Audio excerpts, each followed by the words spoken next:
Hi, this is Joe Chambers. Thanks for watching Musicians Hall of Fame Backstage Vault Series. The Vault Series is a series of interviews that we shot starting back in 2004, 2 years before the Musicians Hall of Fame and Museum opened to the public.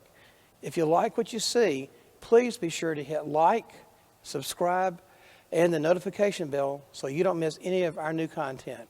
Thanks for watching. Today's guest is a great LA session saxophone, flutist, clarinet, whatever woodwind you can think of, Jim Horn.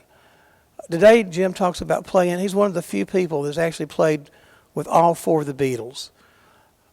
He also played with the Rolling Stones on the Goat's Head Soup album. Very interesting interview. Hope you enjoy it, Jim Horn. Tell me about the Wrecking Crew. Do you know how it got its name? When did you become part of it? And about the members that you played with in that group. Well, Hal picked all the guys that worked in the studio, you know, all the studio musicians. That was important that we all worked together, because then we knew each other, and he just made phone calls and asked the horn players that were there. You know, like there was Dick Hyde played trombone, Roy Caton played trumpet, I think Bud Brisbois played trumpet, Brisbois, and saxophones, I believe it was me, Jay Migliore, and Steve Douglas. And he had music stands for all of us, and he would have, I think, a tambourine and shaker or something, so that when we weren't playing, we could, you know, play some rhythm stuff, you know. And the rhythm section varied a little bit once in a while. I think he had Larry Necton, and I can't remember if he had Kaye in there or not. But Joe Osborne and the guys that cut all those hits together were there, and Mike Dacey may have been in it, and I don't know if Don Randy, yeah, you're right, he was there because he had two keyboard players, yeah, and Tommy Tedesco may have, or he may have been too busy for it, but yeah, you'll have to ask Hal that question, because he'll remember everybody in that band, and it was fun.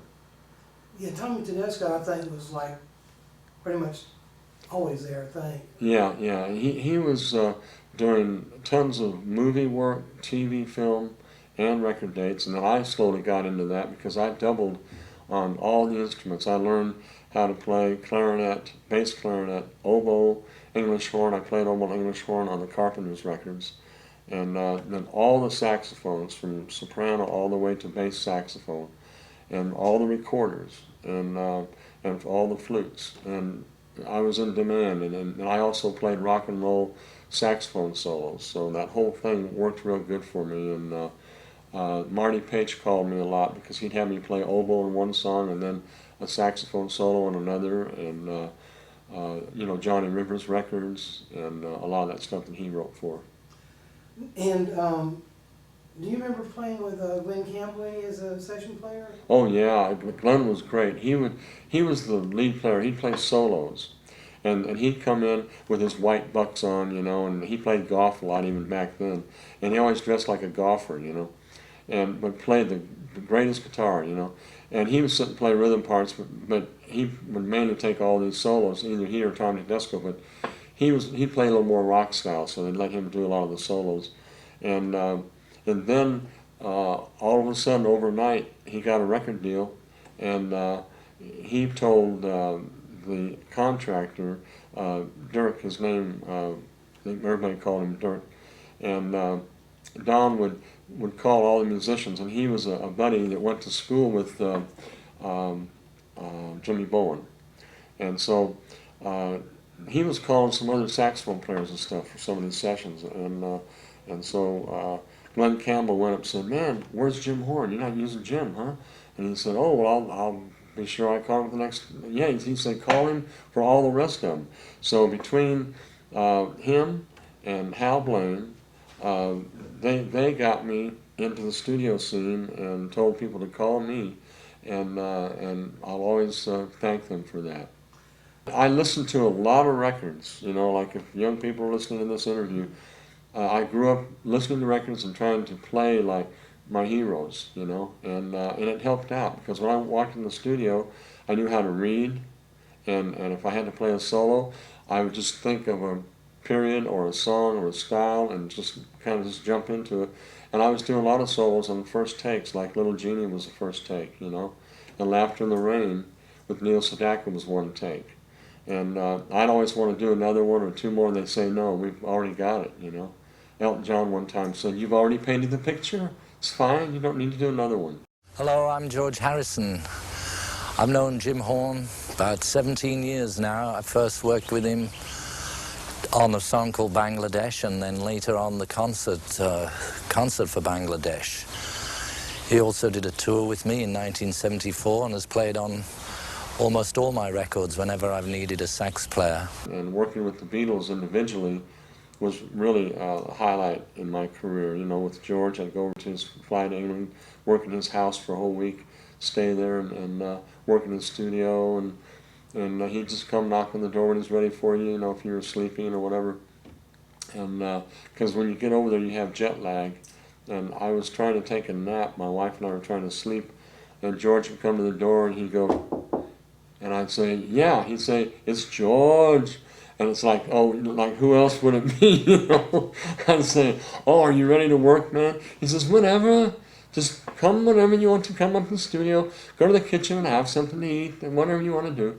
So we go down to the kitchen and fix a little sandwich or something, sit around and wake up, drink some tea, then go up in the studio and work with him. He'd play the song, and it was so much fun. I miss him terribly. I mean, he was so much fun to work with.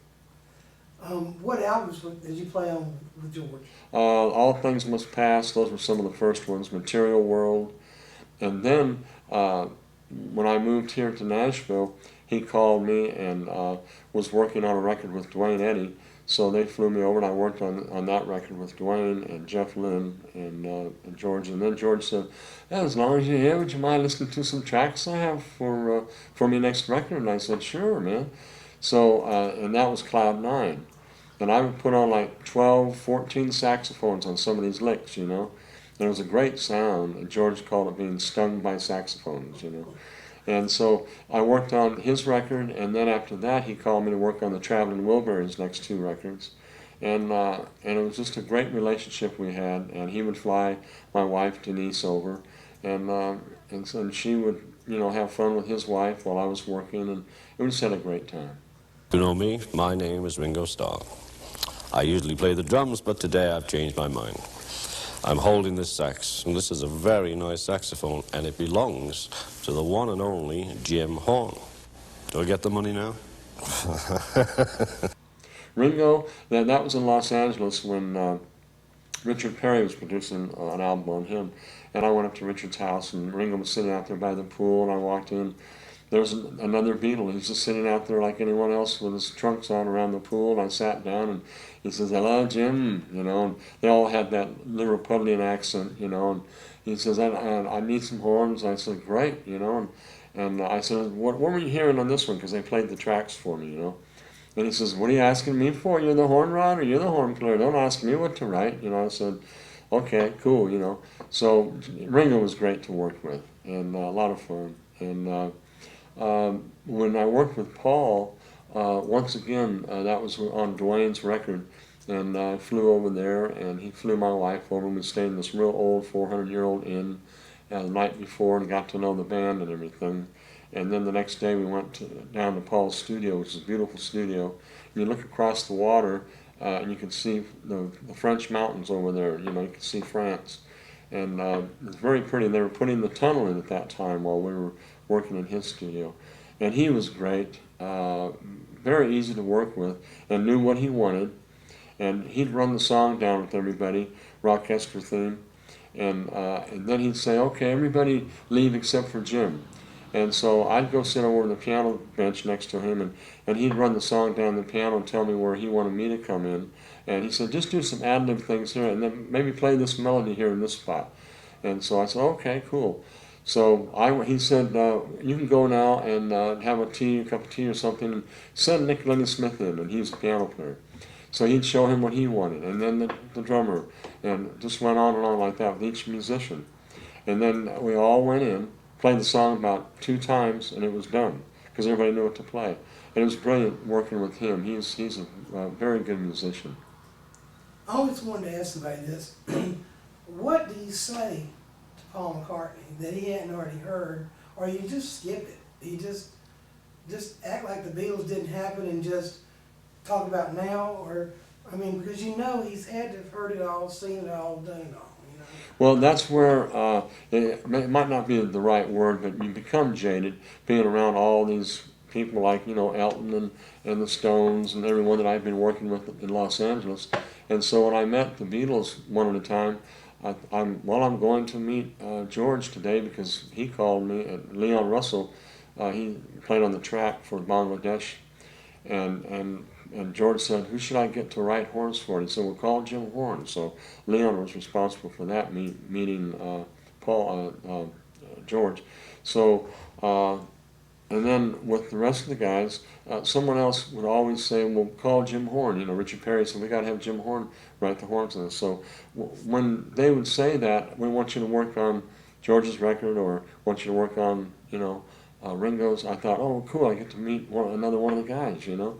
And I walked in there just with the attitude of, hey, man, it's really great to meet you, and so you need some horns, huh? I just go cut to the chase and just go right to what we were supposed to do, and not go, wow, man, that drum thing you did on, you know, I just didn't do that, you know, and you kind of become one of the guys, and then that's the attitude you have to kind of use. So when Paul walked in to the studio that first day, I said, hey, Paul, how you doing, man? This is great, coming down to your studio and everything. It's really great getting to work with you. He said, well, you've worked with everyone else, so now it's your turn to work with me, you know.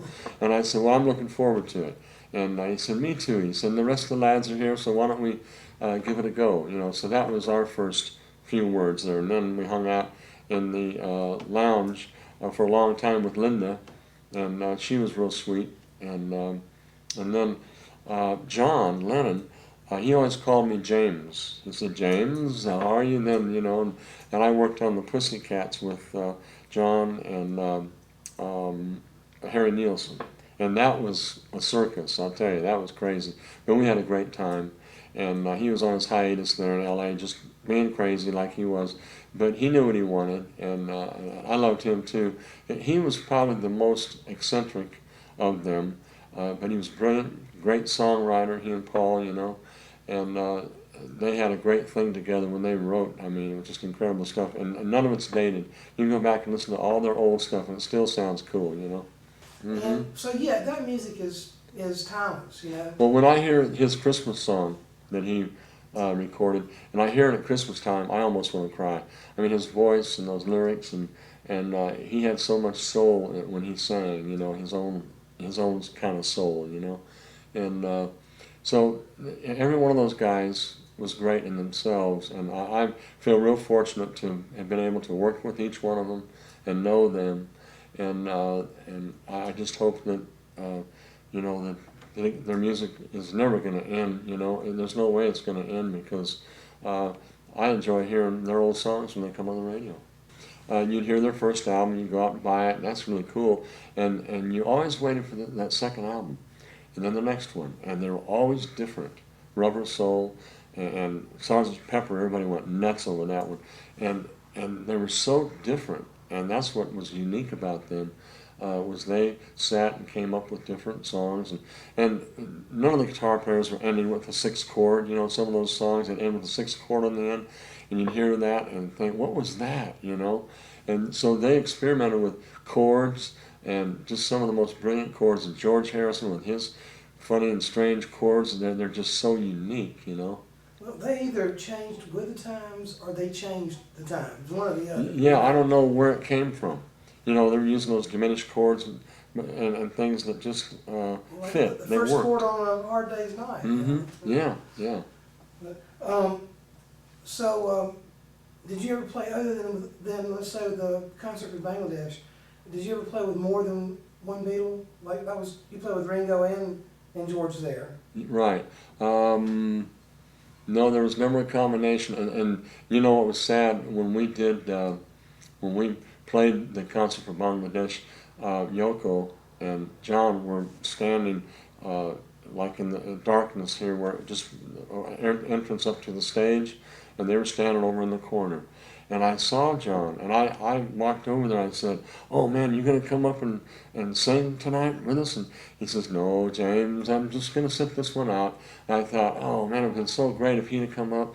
And he asked Paul and John to help, but they thought, "Well, no, this is George's thing. You know, it's for Bangladesh and it's for the Indian people that he loves so much." And Ringo was always there, you know, to help out. And Paul showed up at George's concert in England that I did a couple years ago, and that was really nice. And got up there and played something on his ukulele, left hand, and it was really funny because we thought we could do something like we don't normally do.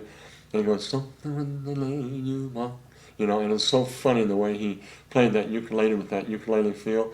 And then when it came time for the solo, he stopped. Then Eric jumped in, da da da da, and he went into that solo, you know, and then we all got goosebumps, you know. And then we ended the song the rest of the way George did it, you know.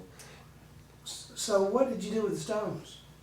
The Stones, I worked on Goat's Head Soup, and they were really wild. When I walked in the studio, it was Bobby Keys, Jim Price played trombone. I played, what did I play?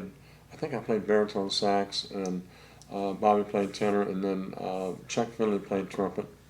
And it was so funny when Mick walked in. I think he had his shirt off and his jeans all half falling down and everything. We went, you know, what's he doing, you know?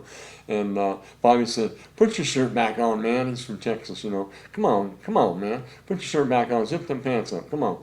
And we got respectable musicians here. You know, he was always funny.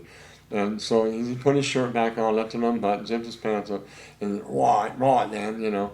And he started telling us what he wanted us to play, you know, on some of the songs. And then he found out I had my recorder, so I played recorder on a song for him as well. And it was just Mick and Keith were there, but the rest of the guys weren't there. And then I did some jamming and playing with them occasionally, but I never toured with them at any length of time, you know. I did the Mad Dogs and Englishmen with Joe Cocker, and that was a great tour. And we all played on that one, and that was a combination of all kinds of people, you know. We had a good time on that tour.